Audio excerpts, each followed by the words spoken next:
Mis hermanos, la primera carta de Juan, que es la carta que estamos estudiando los días miércoles, tiene la intención de desenmascarar a los falsos maestros que habían surgido dentro del seno de la misma iglesia. Un gran peligro que siempre ha tenido la iglesia del Señor, los falsos maestros que surgen del interior de la iglesia. Ahora, hay algo maravilloso en la primera carta de Juan, y es la forma en que el apóstol desenmascara a estos falsos maestros.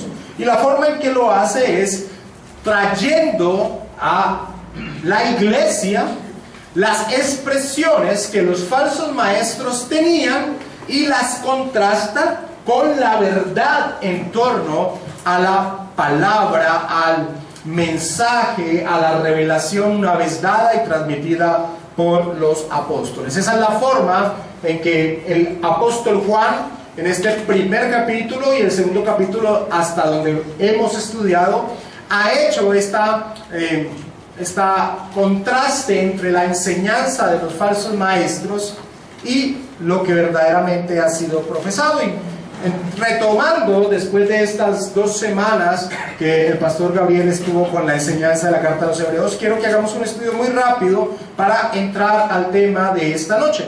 Por ejemplo, vayamos a 1 de Juan capítulo 1 versículo 6, en torno a esta forma que utiliza el apóstol Juan de colocar las palabras de los falsos maestros y contrastarla con la verdad una vez recibida por la iglesia.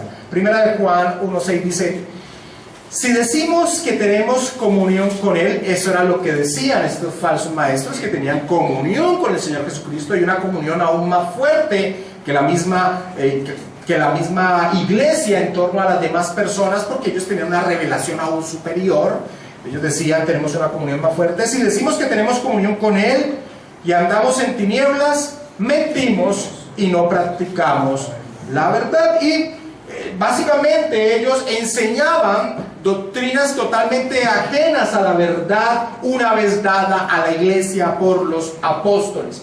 Estaban trayendo doctrinas novedosas que iban en contra de la verdad una vez dada a la iglesia por los apóstoles. Y Juan lo contrasta precisamente con lo que la iglesia ha recibido y la comunión que tiene la iglesia. En el versículo 7 dice: pero si andamos en luz como Él está en luz, tenemos comunión unos con otros, y la sangre de Jesucristo nos limpia de todo pecado. Ahora, el apóstol Juan entra y toca mucho en esta carta el tema de la comunión. La comunión de los hermanos, de los creyentes, se da en torno a una verdad doctrinal, cosa que ellos estaban tergiversando. Es por eso que en esta carta encontramos un gran énfasis del apóstol Juan en torno a la verdadera comunión. La verdadera comunión de los creyentes se da en torno a una doctrina que profesamos, Leamos el versículo 8 para mirar otro contraste que hace el apóstol Juan. Si decimos que no tenemos pecado, nos engañamos a nosotros mismos y la verdad no está en nosotros. Versículo 10. Si decimos que no hemos pecado, le hacemos a Él mentiroso y su palabra no está en nosotros. Y estudiamos ya en enseñanzas pasadas cómo estos falsos maestros, un incipiente gnosticismo, así le hemos llamado a esta corriente teológica que nacía del interior de la iglesia, aquellos hombres que decían: la influencia del pecado ya no está en nuestras vidas, la influencia del pecado ya no está en nuestras vidas. A lo que el apóstol Juan responde en el versículo 9: si confesamos nuestros pecados, Él es fiel y justo para perdonar nuestros pecados y limpiarnos de toda maldad. El gran problema que traía esa doctrina al interior de la iglesia era doble. Me voy a centrar en un punto, ya hemos expuesto el problema que venía. Básicamente era que si el pecado no persiste en la vida del cristiano, en este transcurrir de vida, el papel intercesor del Señor Jesucristo queda en un segundo plano, no tiene sentido. Y el apóstol Juan resalta el papel intercesor del Señor Jesucristo en torno a los creyentes. Por eso dice: si confesamos nuestros pecados, Él es fiel y justo para perdonar nuestros pecados y limpiarnos de toda maldad. Y el capítulo 2, versículo 1 y 2 dice: hijitos míos, estas cosas os escribo para que no pequéis, y si alguno hubiere pecado, abogado tenemos para con el Padre, a Jesucristo el justo. Y Él es la propiciación por nuestros pecados, y no solamente por los nuestros, sino también por los de todo el mundo. Así que claramente la forma en que el apóstol Juan ha echado por tierra las enseñanzas de los falsos maestros es confrontándola con la verdad una vez dada a la iglesia. Ahora, como hemos visto en este estudio, estoy haciendo una introducción para que no entremos en seco al texto que vamos a estudiar. Como hemos visto en este estudio, los errores doctrinales no se quedan solo allí, en exposiciones doctrinales y teológicas. No recuerdo quién hace poco trajo un pasaje, ya recuerdo quién trajo un pasaje en torno a que si debía la iglesia entrar en debates teológicos, si era sabio que la iglesia entrara en debates teológicos. Pues la respuesta es obvia. El error teológico lleva a una mala vida en torno a la voluntad de Dios. O sea que la iglesia sí debe día a día profundizar en torno a la verdad de Dios. Claro que hay que profundizar en torno a la verdad de Dios. Porque muchas personas piensan, no, la iglesia no debería entrar en debates teológicos. Si no se entra en la profundización de la verdad teológica, pues claramente podemos llegar a caminar fuera de la voluntad de Dios, y eso es algo terrible. Y eso sucedió aquí, básicamente con estas personas. Estas personas que enseñaban doctrinas erradas vivían erradamente, totalmente erradamente, llevaban una vida antitestimonio. Y lo que va a hacer el apóstol Juan, y estoy entrando a la última enseñanza que tuvimos, es traer un texto. Es traer una prueba. Es traer una prueba para desenmascarar a aquellos falsos maestros. Y la prueba es la vida. Y la prueba es el testimonio de vida que se tiene. Porque muchas personas pueden saber conceptos teológicos, pueden profesar que son cristianos, pueden hablar muy bonito, pueden poner una cara de santidad, de seriedad frente a las demás personas, pero la vida desenmascara quiénes realmente las personas. Y es lo que hace el apóstol Juan, y esto lo toma de las enseñanzas del Señor Jesucristo, que un árbol bueno da frutos buenos y un árbol malo pues da frutos malos. Es imposible que no sea así.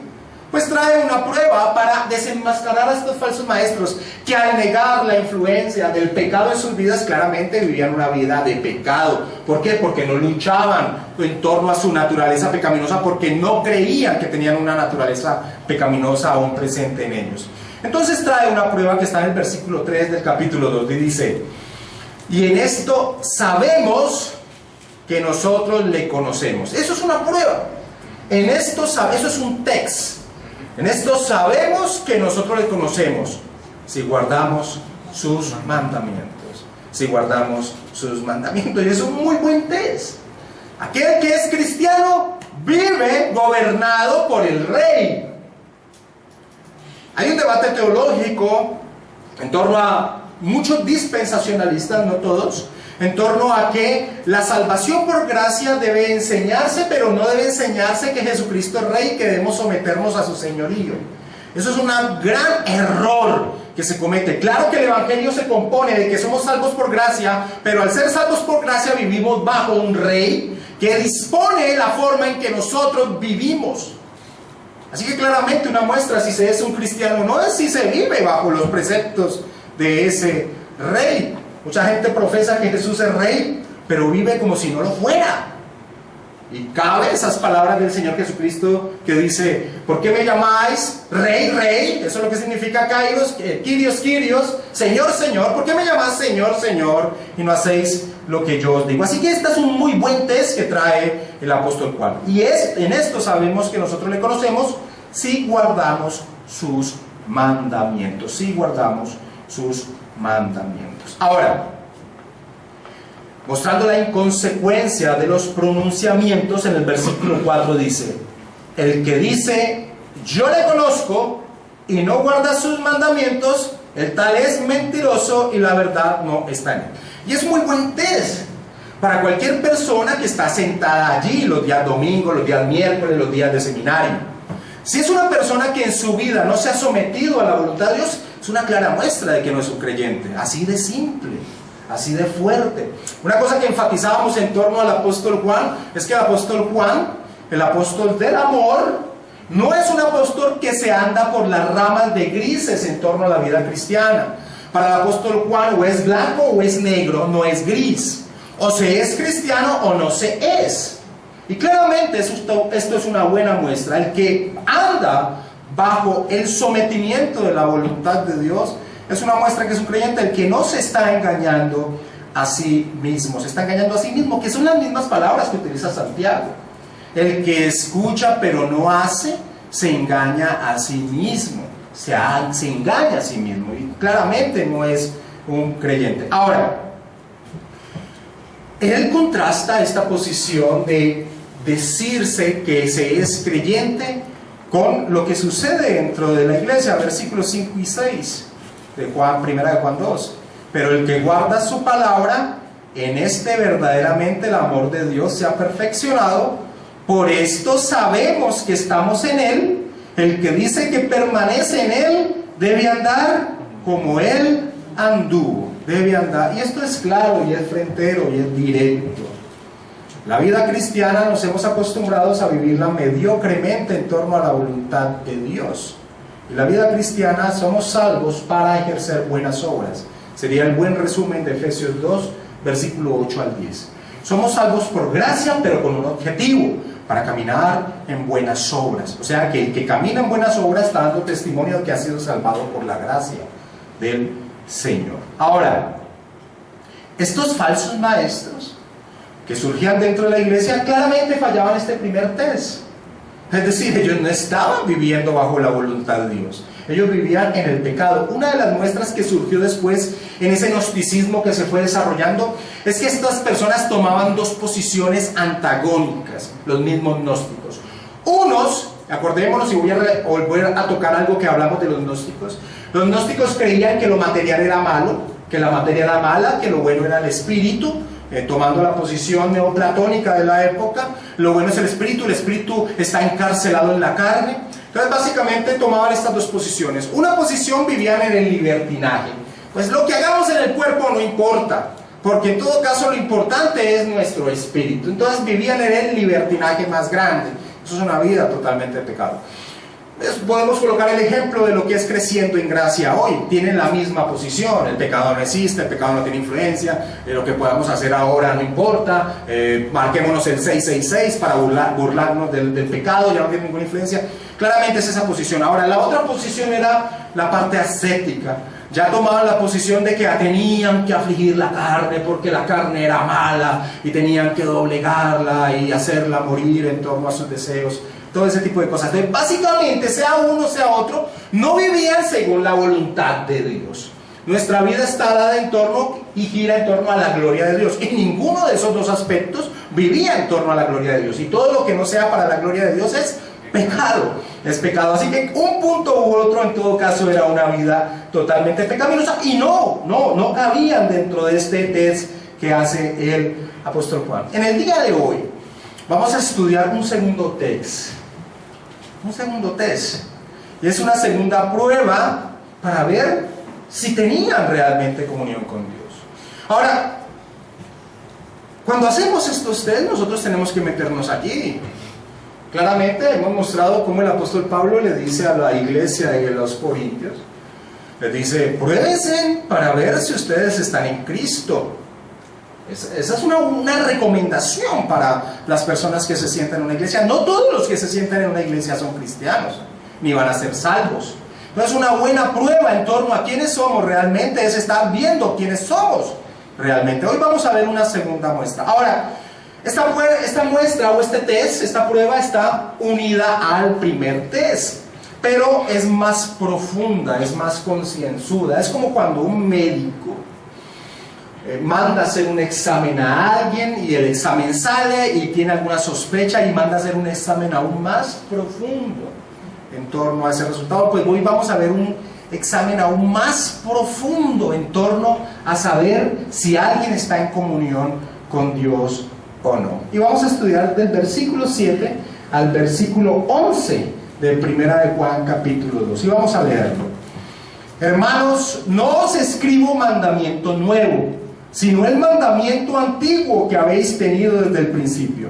Este mandamiento antiguo es la palabra que habéis oído desde el principio. Sin embargo, os escribo un mandamiento nuevo que es verdadero en él y en vosotros, porque las tinieblas van pasando y la luz verdadera ya alumbra. El que dice que está en la luz y aborrece a su hermano, está todavía en tinieblas. El que ama a su hermano permanece en la luz y en él no hay tropiezo. Pero el que aborrece a su hermano está en tinieblas y anda en tinieblas y no sabe a dónde va, porque las tinieblas le han cegado los ojos. Así que esta prueba más profunda, este test más profundo que coloca el apóstol Juan y que nos sirve a nosotros hoy en día también, es la prueba del amor al hermano, del amor dentro del seno de la iglesia. Esa es la prueba más profunda. Leamos el versículo 7 y empecemos entonces a estudiar este test. Hermanos, no os escribo un mandamiento nuevo, sino el mandamiento antiguo que habéis tenido desde el principio. Este mandamiento antiguo es la palabra que habéis oído desde el principio. Lo primero que tenemos que hacer en torno a este versículo 7 es decir que la traducción que hace Reina Valera de la primera palabra que utiliza Juan es errónea. Reina Valera traduce hermanos. No sé si conocen un poco cómo fue traducida la versión Reina Valera. Pues Casiodoro de Reina no tenía sino a su disposición lo que se conoce como el Textus Receptus. Y el Textus Receptus eran manuscritos los más antiguos que él tenía en sus manos en ese momento. Pero al día de hoy se han encontrado manuscritos aún más antiguos que ese Textus Receptus, donde se muestra que ese pasaje, por ejemplo, uno de ellos, este pasaje de 1 de Juan 2:7, esa no es la palabra que estaba en los manuscritos originales. La palabra adelphoi, hermanos, no era la palabra que estaba en los manuscritos más antiguos. La palabra que estaba en los manuscritos más antiguos era agapetoi. Agapetoi. Y agapetoi es amados. Y eso tiene una gran importancia dentro de esta carta. Esto tiene una gran importancia dentro de esta carta, porque la palabra agapetoi, amados, es la palabra que más le gusta al apóstol Juan utilizar en sus epístolas. Ahí tiene un porqué. Vamos a hacer un recorrido rápido, no pierda allí 1 de Juan 2. Por ejemplo, vamos al capítulo 3 de 1 de Juan, versículo 2. Y el apóstol Juan dice: amados, ahora somos hijos de Dios. Capítulo 3, versículo 21. Amados, si nuestro corazón nos reprende, confianza tenemos en Dios. Capítulo 4, versículo 1. Amados, no creáis a todo espíritu, sino probad los espíritus. Capítulo 4, versículo 7. Amados, amémonos unos a otros, porque el amor es de Dios. La tercera carta de Juan, capítulo 1, versículo 2, es un solo capítulo. Dice: amado, yo deseo que tú seas prosperado en todas las cosas y que tengas salud, así como prospera tu alma. Así que la palabra amados para Juan es muy importante. ¿Por qué? Porque amados es la palabra de más profundidad en torno a amor y familiaridad que Juan puede utilizar en torno a aquellos que hacen parte de la iglesia del Señor. Está hablando en torno a los hermanos en la fe, pero con una posición de amor muy, muy grande. Y muestra algo que hemos resaltado en torno al apóstol Juan. El apóstol Juan es ese tipo de maestro maravilloso que es firme en sus posiciones, no tiene blanco ni negro, pero que es un hombre lleno de amor en torno a las ovejas del Señor. O sea, que es un maestro firme teológicamente, pero es un maestro lleno de amor. Así que esta expresión amado es muy importante. ¿Por qué?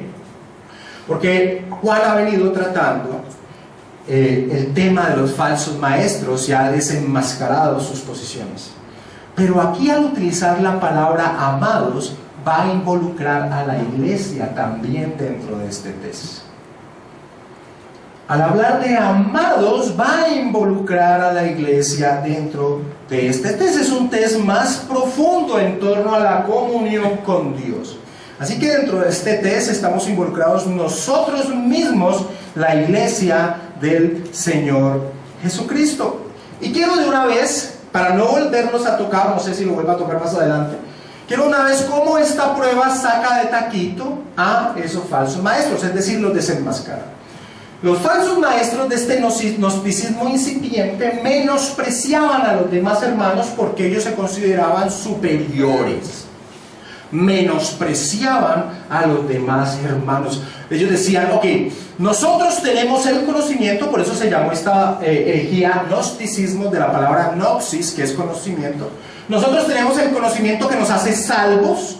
Nosotros somos los cristianos con conocimiento que nos hace salvos en conocimiento, mientras que los demás son cristianos que todavía no son salvos, porque no tienen el conocimiento que nosotros tenemos, que nos ha transmitido Jesucristo. Yo creo que estos primeros gnósticos, si pudiéramos llamarlos gnósticos, son los primeros hombres que causan división al interior de la iglesia, como unos más espirituales que otros, como hoy vemos que está dentro de la iglesia muchas veces dividida entre cristianos espirituales y cristianos carnales, como han tratado de dividir erróneamente la iglesia. Así que ellos realmente podríamos sacarlos de una en torno a esto, en torno al amor al hermano. Podríamos sacarlo de una, pero esto va más allá. ¿Por qué? Porque en torno a la posición de que lo material no era lo importante, sino lo espiritual, a ellos les importaba muy poquito lo que estaba viviendo el hermano en sus necesidades diarias. No les importaba nada, y esto lo vamos a estudiar más adelante en la carta. O sea que en torno al amor al hermano, estos hombres salen de una de allí, podemos sacarlo de una de allí. Así que en esta prueba del amor fácilmente desenmascaraba Juan a estos falsos maestros, pero Juan, al utilizar la palabra amados, va a involucrar a la iglesia aún dentro de esta prueba. Así que estamos frente a un test. Mis hermanos, estamos frente a un test porque, como he venido enfatizando, es muy fácil utilizar expresiones cristianas. Y voy a tocar unas expresiones que Juan ha tocado en este capítulo 1 y 2 hasta donde vamos.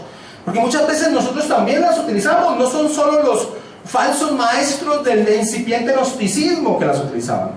Nosotros podemos decir que tenemos comunión con el Señor Jesucristo. Eso es fácil expresarlo. Yo tengo comunión con el Señor Jesucristo. También podemos decir que caminamos en pos de la santidad. Eso es fácil expresarlo. La santidad, claro, para mí es muy importante. Estoy fijándome en ella todo el día. Yo camino en pos de la santidad. También podemos decir que claro que conozco al Señor, como ellos decían. También podemos decir que permanecemos en Él, que estamos en unión con el Señor Jesucristo. Es más, por eso cenamos. Cuando nosotros cenamos los domingos, claramente lo que estamos expresando, si no lo sabías, es que yo estoy unido a Cristo. Por eso el apóstol Pablo dice que el que no entienda lo que está haciendo, mejor no lo haga. Es algo muy profundo. Cuando cenamos, estamos literalmente, estamos simbólicamente comiendo la carne y la sangre del Señor Jesucristo. Estamos unidos a Él. Y eso lo podemos expresar también. Es más, muchas personas pueden cenar diciéndose, estamos en comunión con el Señor. Es una muestra externa de algo que supuestamente están expresando. Cuando cenamos, estamos diciendo, estamos unidos a Cristo. También podemos decir que estamos caminando en la luz. Eso es fácil expresarlo. Y es más, podemos engañarnos a nosotros mismos que realmente estamos caminando así.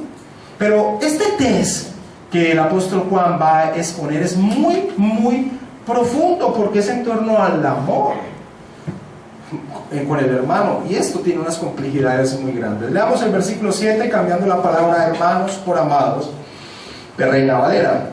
Amados, no os escribo mandamiento nuevo, sino el mandamiento antiguo que habéis tenido desde el principio. Este mandamiento antiguo es la palabra que habéis oído desde el principio. Ahora, tenemos que hacernos la pregunta de cuál mandamiento está hablando Juan. Ahora, ya la respondimos. Nosotros ya sabemos cuál es el test: amarnos los unos a los otros. Pero digamos que no tuviéramos el contexto siguiente. Digamos que no tuviéramos los versículos siguientes, sino que nos quedemos con el versículo anterior, con el versículo 6. Dice, el que dice que permanece en Él, en Cristo, debe andar como Él anduvo. O sea que esto está relacionado con el Señor Jesucristo. Caminar como Jesús. Pero caminar como Jesús, ¿en torno a qué? ¿En torno a qué? Ahora, si no tuviéramos el contexto siguiente, que ya lo responde, ya dijimos de qué trata el test. tendríamos que ir a las otras cartas de Juan. Y quiero que vayamos un momento sin perder a primera de Juan capítulo 2, a segunda de Juan al versículo 5. Segunda de Juan al versículo 5. Y el apóstol Juan aquí utiliza las mismas referencias, las mismas palabras que utiliza en el capítulo 2, versículo 7 de la primera carta. O sea, y aquí sí expresa cuál es ese mandamiento. Y ahora te ruego, señora, no como escribiéndote un nuevo mandamiento, sino el que hemos tenido desde el principio, que nos amemos unos a otros. Que nos amemos unos a otros. Y voy a volver a leer el versículo 7 y mira, no os escribo mandamiento nuevo, esto mismo lo expresa allí, sino el mandamiento antiguo que habéis tenido desde el principio, lo mismo lo expresan allí. Este mandamiento antiguo es la palabra que habéis oído desde el principio. Así que el mandamiento es amarnos unos a otros. Fácil expresarlo, ¿no? Amarnos unos a otros, fácil expresarlo. Y eso nos abrazamos y es fácil expresarlo aún hasta externamente, rápidamente. Ahora, ¿en qué sentido no es un mandamiento nuevo? Porque el apóstol Juan está diciendo aquí, amados, no os escribo mandamiento nuevo. ¿En qué sentido amarnos unos a otros no es un mandamiento nuevo? Mis hermanos, no era nuevo. Y aquí vamos a hacer una división de oyentes, así como ha hecho el pastor Gabriel en Hebreos. Hagamos ese ejercicio acá. No era nuevo ni para los judíos ni para los gentiles, ¿sí? Pero arranquemos con los judíos, porque acordémonos que el apóstol Juan, su ministerio estaba guiado hacia los judíos, como vimos en la última enseñanza. Así que para los judíos el mandamiento de amarse los unos a los otros no era nuevo. Ellos lo conocían desde que nacían, se los enseñaban sus papás. Acompáñame a Levítico capítulo 19, versículos 17 al 18.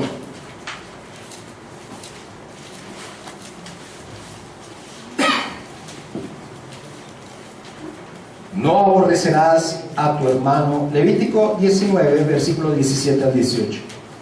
No aborrecerás a tu hermano en tu corazón. Razonarás con tu prójimo para que no participes de su pecado.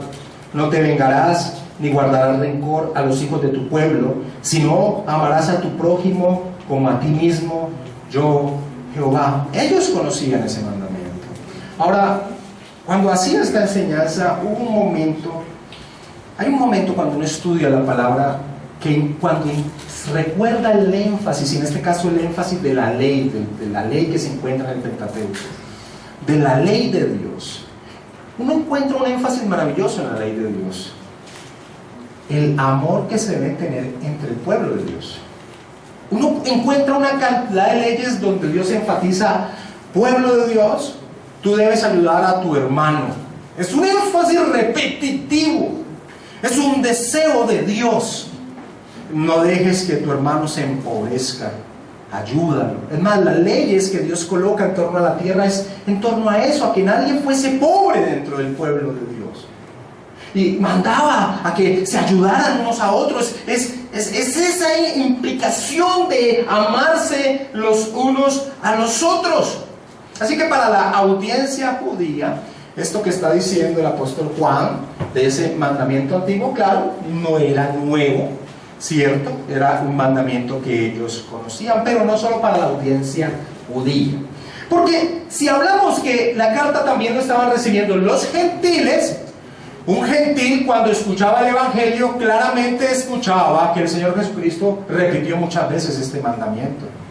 Así que cuando empezó a escuchar el evangelio del Señor Jesucristo, claramente escuchó este mismo mandamiento que el Señor daba. Mateo capítulo 22, por favor, versículo del 34 al 40.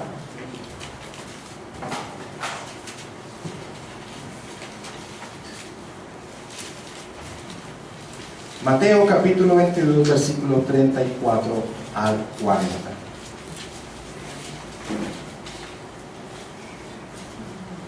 Entonces los fariseos, oyendo que había en callar a los saduceos, se juntaron a una, y uno de ellos, intérprete de la ley, preguntó por tentarle, diciendo: Maestro, ¿cuál es el gran mandamiento en la ley? Jesús le dijo: amarás al Señor tu Dios con todo tu corazón, y con toda tu alma, y con toda tu mente. Este es el primero y grande mandamiento, y el segundo es semejante: amarás a tu prójimo como a ti mismo. De estos dos mandamientos depende toda la ley y los profetas. Es más, El Señor Jesucristo resume toda la ley, todos los profetas, es decir, todas las escrituras en este mandamiento: amar a Dios y amar al prójimo como a sí mismo. Así que cuando alguien escuchaba el Evangelio del Señor Jesucristo, un gentil, claramente desde el inicio de su vida, digámoslo así, en torno a la voluntad de Dios, al ser un discípulo del Señor, claramente escuchaba este mandamiento. O sea que tampoco era novedoso para ellos esto que estaba diciendo el apóstol Juan. Es más, si escuchaban las enseñanzas de los apóstoles, por ejemplo el apóstol Pablo también enfatizaba esta verdad en torno a amarnos nosotros a los otros, que significa cumplir la ley. Acompáñame a Romanos capítulo 13, versículo del 8 al 10. Romanos capítulo 13, versículo del 8 al 10. No debáis a nadie nada, dice el apóstol Pablo, sino el amaros unos a otros, porque el que ama al prójimo, ¿a qué? Ha cumplido la ley. Porque no adulterarás, no matarás, no hurtarás, no dirás falso testimonio, no codiciarás, y cualquier otro mandamiento en esta sentencia se resume: amarás a tu prójimo como a ti mismo. El amor no hace mal al prójimo, así que el cumplimiento de la ley es el amor. O sea que el que se convertía al Señor Jesucristo a través de la predicación de la palabra, a través de la presentación del Evangelio, a través de las enseñanzas de los apóstoles, esto que estaba diciendo el apóstol Juan no era nuevo. De allí que el apóstol Juan diga que no está dando un mandamiento nuevo. Hermanos, no os escribo un mandamiento nuevo, sino el mandamiento antiguo que habéis tenido desde el principio. Este mandamiento antiguo es la palabra que habéis oído desde el principio. Desde el principio, sea judío, desde niño, o sea un creyente gentil, desde que empezó a recibir la palabra del Señor. Y en ese sentido, amarnos unos a otros no es un mandamiento antiguo. No es un mandamiento antiguo, ni tampoco para nosotros. Para nosotros tampoco es nuevo. De pronto alguien sí, tal vez que lleve poco tiempo en los caminos del Señor, que el Señor hace poco lo haya llamado o esté escuchando la palabra, tal vez por primera vez se da cuenta que el amarnos unos a otros, al prójimo como a uno mismo, está desde el Antiguo Testamento, que muchas personas piensan que eso solo estaba en el Nuevo Testamento, ni el énfasis que tiene la ley en torno al amor. Ahora, ¿qué significa amarnos unos a otros? Es la gran pregunta. ¿Qué significa amarnos unos a otros? Y pongámonos en los pies del pueblo que recibió esa carta de Juan. ¿Qué significa amarnos unos a otros? Y quiero que desechemos de una y para siempre usted vote el concepto de amar en torno a sentimiento. No. Y aún dentro de una relación, amar no tiene nada que ver en torno a sentimiento, porque el sentimiento es variable, el sentimiento se acaba. Cuando una pareja se casa sintiendo maripositas en el corazón, las maripositas le duran 3-4 meses y después él empieza a sentir maripositas por otra y ella por otro, y es por eso se dice se acabó el amor. Así que amar no es sentimiento, y desechemos de una vez ese concepto. Así que, ¿qué es amar a los hermanos? Nos encontramos algunos ejemplos dentro de la ley de Dios, y por eso nos estoy colgando en los zapatos de ellos que tenían las escrituras, que eran el Antiguo Testamento para nosotros. Vamos a Éxodo capítulo 23 y vamos a ver un ejemplo de lo que es amar, de lo que ellos tenían en torno a qué era amar. Porque ellos tenían la ley, decía amar unos a otros, pero ¿qué es amar? ¿Qué es amar? Amar es sentir algo por alguien. No, eso es un amor muy pobre, sentir algo por alguien. Es muy variable, es muy exclusivo, es muy particular. Eso no puede ser amar. ¿Qué es amar? Y uno encuentra ejemplos en el Antiguo Testamento en torno a lo que es amar. Y este es un ejemplo clásico de la vida diaria. Éxodo 23, versículo del 4 al 5. Si encontrares el buey de tu enemigo o su asno extraviado, vuelve a llevárselo. Si vieres el asno del que te aborrece caído debajo de su carga, ¿le dejarás sin ayuda? Antes bien le ayudarás a levantarlo. Eso es amar. Porque amar es hacer. Amar es hacer algo por alguien. Eso es amar. Eso es amar. El amar es una acción. Ahora vayamos a Juan el Bautista. Vayamos a donde Juan el Bautista y miremoslo cuando él predicaba en torno a que el pueblo se arrepintiera. Y vinieron ante él y le dijeron, ¿qué haremos? ¿Qué haremos? ¿En qué sentido nos arrepentimos? Y Juan el Bautista responde lo siguiente, Lucas capítulo 3, versículo del 10 al 11. Lucas capítulo 3, versículo del 10 al 11. Y la gente le preguntaba diciendo, entonces, ¿qué haremos? La predicación de Juan era fuerte. Y respondiendo les dijo, el que tiene 2 túnicas dé al que no tiene, y el que tiene de comer haga lo mismo. Eso es amar. Eso es amar. Porque amar es hacer. Amar es hacer algo por alguien. Eso es amar. Y ese era el concepto que ellos tenían y sabían en el Antiguo Testamento. Ese era el concepto que ellos tenían en torno a amar. Pero, ¿amar es solo eso? Se preguntarían ellos. ¿Amar es solo eso? Esos ejemplos de hacer algo por alguien, ¿eso es amar? De sacar el burro cuando se haya caído y llevárselo al dueño, de si yo tengo una camisa dársela al otro, de si tiene alguien hambre dárselo al otro. Eso es amar. Eso era el concepto que ellos tenían. Pues vamos a leer el versículo 7 de 1 de Juan capítulo 2. Hermanos, no os escribo mandamiento nuevo, sino el mandamiento antiguo que habéis tenido desde el principio. Este mandamiento antiguo es la palabra que habéis oído desde el principio. Pero ahora leamos el versículo 8. Sin embargo, os escribo un mandamiento nuevo, que es verdadero en él y en vosotros, porque las tinieblas van pasando y la luz verdadera ya alumbra. ¿Qué hace aquí Juan? Se está contradiciendo. ¿No nos acaba de decir en el versículo 7 que no está escribiendo un mandamiento nuevo? ¿Cómo ahora nos está diciendo que nos está escribiendo un nuevo mandamiento? Se está contradiciendo Juan. Ya entendemos qué quiere decir por no te estoy escribiendo un mandamiento nuevo, sino el que conoces desde el principio. Eso ya lo entendemos. Ahora, ¿qué quiere decir cuando dice os escribo mandamiento nuevo en torno al mismo mandamiento? Porque ese es el punto. En torno al mismo mandamiento. ¿Cómo es posible que en el versículo 7 nos diga no os escribo un mandamiento nuevo? Ok, lo entendemos, claro, lo hemos entendido desde el principio. Pero ahora diga en el versículo 8, pero os escribo un nuevo mandamiento, y está hablando del mismo mandamiento. Mis hermanos, una de las cosas más preciosas en torno a la persona del Señor Jesucristo es que el Verbo se encarna y hace perfecta la revelación de la voluntad de Dios.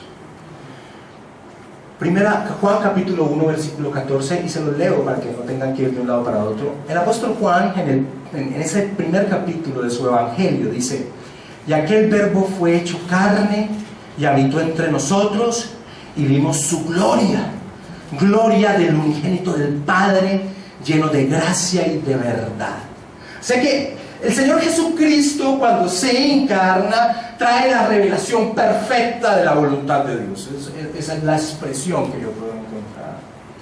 Una de las cosas maravillosas en torno a la persona del Señor Jesucristo es que es la revelación perfecta de la voluntad de Dios.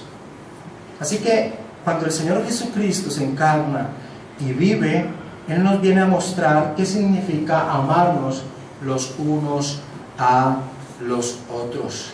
El Señor Jesucristo vino a mostrarnos el nivel de lo que significa amarnos los unos a los otros. Así que cuando el apóstol Juan dice, sin embargo, os escribo un mandamiento nuevo, pero mira lo que sigue diciendo en el versículo 8.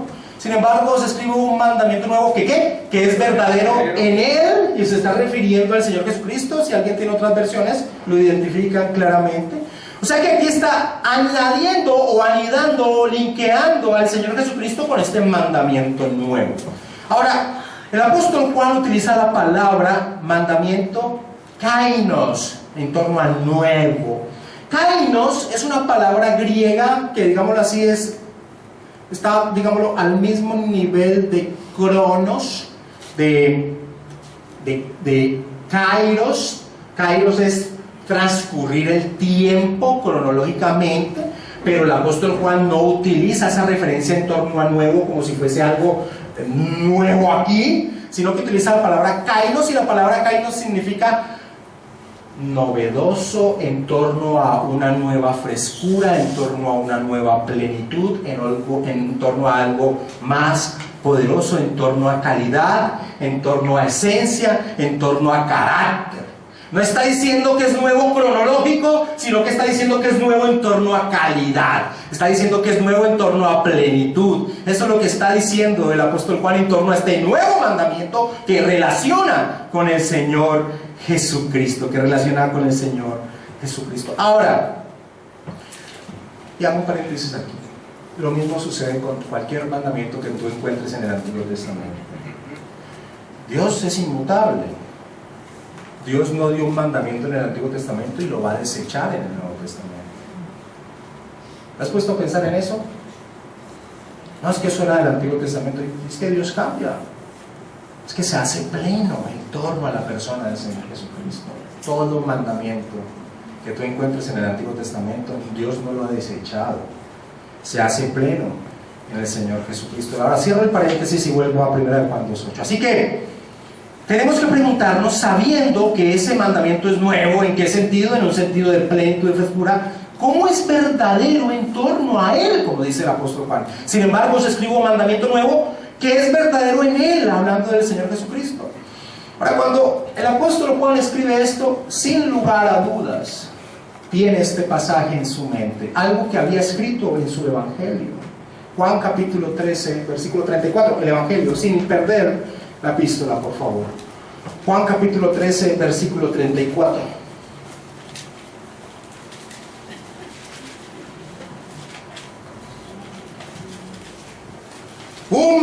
Está hablando el Señor Jesucristo. Un mandamiento nuevo os doy, que os améis unos a otros, y esto es lo nuevo, como yo os he amado, que también os améis unos a otros. Ahora, ¿qué es lo maravilloso? Que ahora tenemos un ejemplo. Ahora tenemos un ejemplo de cómo es amar al hermano. Un mandamiento nuevo os doy, que os améis unos a otros. Eso está en el Antiguo Testamento, Jesús. Lo nuevo, como yo os he amado, que también os améis unos a otros. Ahora tenemos un ejemplo a imitar y un mandato. Como yo os he amado. ¿Cómo les parece, mi hermano, este test, esta prueba? Porque acordémonos que es un test o una prueba. Un verdadero discípulo del Señor Jesucristo se reconoce en aquel que ama a su hermano como Cristo nos ha amado. ¿Cómo les parece esa prueba?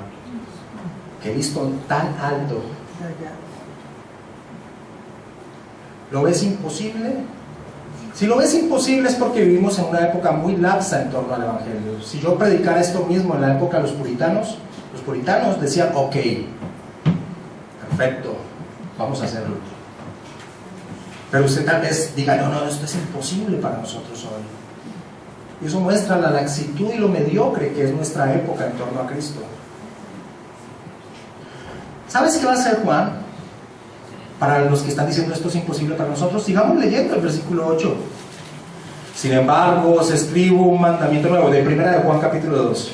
Sin embargo, os escribo un mandamiento nuevo que es verdadero en él. ¿Y en quién? Vosotros. Y en vosotros. ¡Ay, Señor! Nos vincula directamente el apóstol Juan con este nuevo mandamiento. Nos vincula directamente. ¿Cómo es posible que nosotros podamos amar como Cristo ama? Y la respuesta está hacia el final del versículo 8. Porque las tinieblas van pasando y la luz verdadera ya alumbra. ¿Y qué es este lenguaje? ¿Qué quiere decir Juan con que las tinieblas van pasando y la luz verdadera ya alumbra? Pues significa que Cristo está obrando en nuestro ser. Acompáñame a Juan capítulo 8, versículo 12. Juan capítulo 8, versículo 12. Otra vez les habló Jesús diciendo, yo soy la luz del mundo. El que me sigue no andará en tinieblas, sino que tendrá la luz de la vida. 1 Juan 2:8. Sin embargo, os escribo un mandamiento nuevo que es verdadero en él y en vosotros, porque las tinieblas van pasando y la luz verdadera ya alumbra. Ahora, ¿qué significa esto? ¿Cómo Jesús realiza esta obra en nuestro ser? ¿Cómo realiza Jesús esta obra en nuestro ser? ¿Cómo? A través de la acción de su Santo Espíritu en nuestro ser. Y esa es la potencia de Pentecostés. Y esa es la potencia de lo que nosotros vivimos ahora. El Santo Espíritu de Dios habita en nuestro ser. ¿Has entendido eso? ¿Tú has entendido que Dios habita en ti? ¿Tú has entendido la capacidad que te da Dios a que Dios habite en ti? En torno a, por ejemplo, en esta prueba, en este test, poder mostrar quién es un verdadero discípulo. Por eso cuando Pablo habla de los frutos del Espíritu, el primer fruto que saca a flote es el amor. El amor. Mas el fruto del Espíritu es amor, gozo, paz, paciencia, benignidad, bondad, fe. Es el amor. Es el amor. Ahora, hay algo maravilloso dentro del contexto que utiliza Juan en torno a las palabras del Señor Jesucristo de ese nuevo mandamiento. Sabemos que está en Juan 13, y vamos yendo a Juan 13. Estaba Juan 13:34, es donde Juan recuerda las palabras del Señor Jesucristo que les dice: un nuevo mandamiento os doy, que os améis unos a otros como yo os he amado, que os améis de esa manera. Ahora, miremos el contexto de Juan capítulo 13, porque es maravilloso y nos da una muestra de cómo debemos amarnos unos a otros. En el versículo 1 de Juan 13 dice: antes de la fiesta de la Pascua, sabiendo Jesús que su hora había llegado para que pasase de este mundo al Padre, como había amado a los suyos que estaban en el mundo, los amó hasta el fin. Como había amado a los suyos que estaban en el mundo, los amó hasta el fin. Ahora, ¿qué hace a continuación en ese capítulo 13? Le lava los pies a los discípulos. Ahora, ¿por qué Pedro reacciona así como reaccionó? Porque Pedro no quería dejarse lavarse los pies. ¿Por qué? Porque esa era la labor del esclavo más paupérrimo que había en un hogar. Lavarle los pies a alguien era la labor del peor esclavo, del que menos derecho tuviese dentro de un hogar.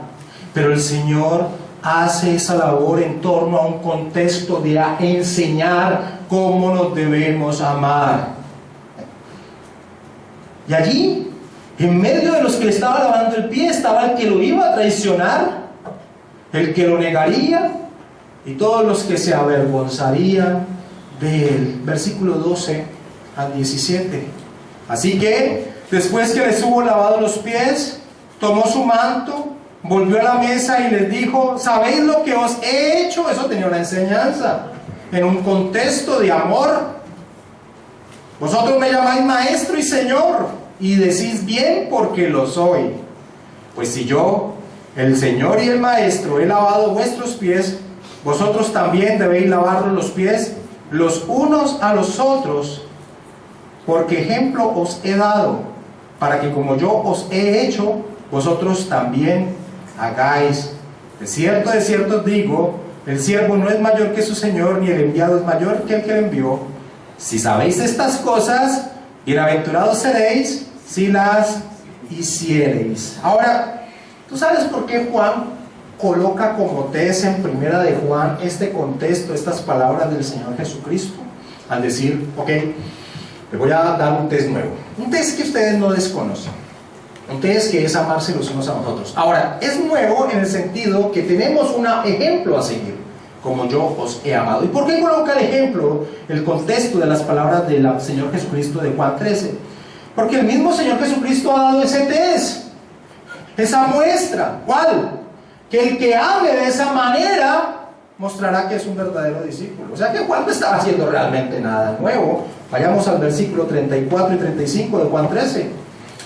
Un mandamiento nuevo os doy, que os améis unos a otros como yo os he amado, que también os améis unos a otros. En esto conocerán todos que sois mis discípulos, si tuvierais amor los unos con los otros. Es un buen test que el mismo Señor Jesucristo coloca.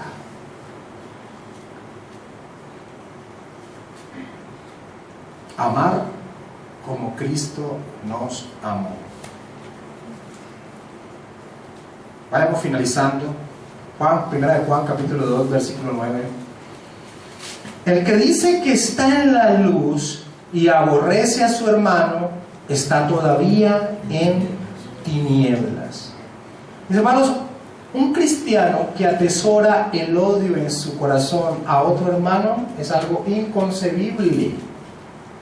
Cuando digo la palabra inconcebible es que no se puede permitir alguien que dentro de su corazón tenga rencor u odio con un hermano.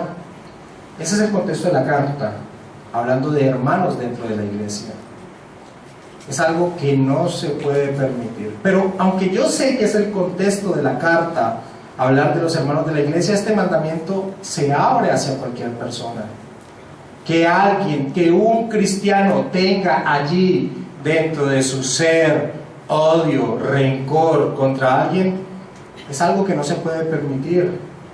Es una muestra de que hay algo que no está bien. Hay que luchar para desechar eso en la vida.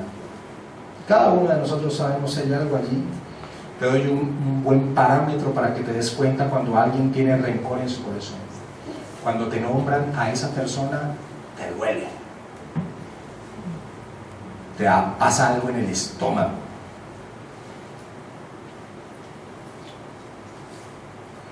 Jesús, cuando moría, expresó en Lucas 23:34: Padre, perdónalos porque no saben lo que hacen. Alguien puede decir: pero ese fue Jesús. Pero Esteban tuvo la misma expresión cuando lo estaban apedreando. Y puesto de rodillas clamó a gran voz Esteban: Señor, no les tomes en cuenta este pecado. Y habiendo dicho esto, durmió. Y alguien puede decir: pero es que Esteban estaba lleno del Espíritu Santo. Y si alguien dice así, le digo: muy bien. ¿Y por qué tú no lo estás? Si es un mandato, ser llenos del Espíritu Santo. Porque alguien por allí está pensando: esto es imposible hacerlo. Y es imposible si alguien no está en la labor de ser lleno del Espíritu Santo, porque claro, es la obra del Espíritu Santo en nuestro ser, pero esa es nuestra labor. Es como cuando el Señor Jesucristo dice en Mateo 5:48: sed perfectos como vuestro Padre Celestial es perfecto. Esa es la meta. ¿Y cuál es la meta en torno al amor? Como Cristo nos ha amado. Esa es la meta. Es el camino que tenemos que seguir. Esa es la muestra. Ese es el test profundo que toca el apóstol Juan a nosotros, porque incluye a la amada iglesia. Quiero saltarme el versículo 10 y voy a tocar el versículo 11, y ahora toco el versículo 10, porque el versículo 11 está relacionado con ese punto de aborrecer, de odiar a alguien. El versículo 11 dice: pero el que aborrece a su hermano está en tinieblas, y anda en tinieblas y no sabe a dónde va, porque las tinieblas le han cegado los ojos. Mis hermanos, alguien que carga con un rencor dentro de su ser no va a caminar en pos de la santidad, no lo va a hacer, no va a tener comunión con Dios. Es imposible que la tenga. Lo consume el rencor. Sus pensamientos giran muchas veces en torno a ese dolor. Por eso no se puede permitir un dolor dentro del corazón con nadie. Con nadie. Si tú has cargado con un dolor dentro de tu corazón durante mucho tiempo por algo que te hicieron, aquí hay testimonio de personas que fueron ultrajadas en su niñez y que fueron libres de ese dolor, perdonando a aquel que lo ultrajó. Y estoy hablando de un ultraje sexual. Un cristiano no permite el rencor dentro de su corazón. ¿Y sabes? Cuando la persona vence eso, ¿a través de qué? Del perdón, puede caminar en pos de la santidad y crecer y seguir caminando. Pero el que tiene un dolor en el corazón está en tinieblas, no sabe a dónde va, está cegado. Versículo 10, y con ese finalizamos. El que ama a su hermano permanece en la luz, y en él no hay tropiezo. Hay dos interpretaciones en torno a este versículo 10 hacia el final de este versículo, y es: una de ellas es que cuando dice y el que ama a su hermano permanece en la luz y en él no hay tropiezo, es lógico. Aquel que camina bajo la voluntad de Dios, pues claramente no va a tropezar con el dolor de no perdonar a alguien, con el dolor de guardar rencor. Aquel que camina en la luz, y es claro, y se puede utilizar así, esa es la interpretación más normal. Pero también se puede traducir el texto: el que ama a su hermano permanece en la luz y él no hace tropezar a nadie. Y ese también cabe perfectamente, porque nosotros somos responsables de nuestro testimonio de los unos a los otros. Y una persona supuestamente cristiana, hablando pestes, teniendo un dolor inmenso en torno a alguien, es un escándalo, es una trampa para aquel que está caminando en pos de la santidad. Así que es un muy buen test que nos trae el apóstol Juan aquí, profundo, maravilloso, pleno. Ahora, no quiero que te quedes con la pregunta, uy, pero qué complejo, sino con lo maravilloso. Todo lo que podemos tener caminando en torno a la santidad, permitiendo que el Espíritu Santo tome control de cada área de nuestra vida, eso es maravilloso. Es maravilloso la libertad que hay en Cristo Jesús. La libertad que hay en Cristo Jesús. Vamos a orar, mis hermanos.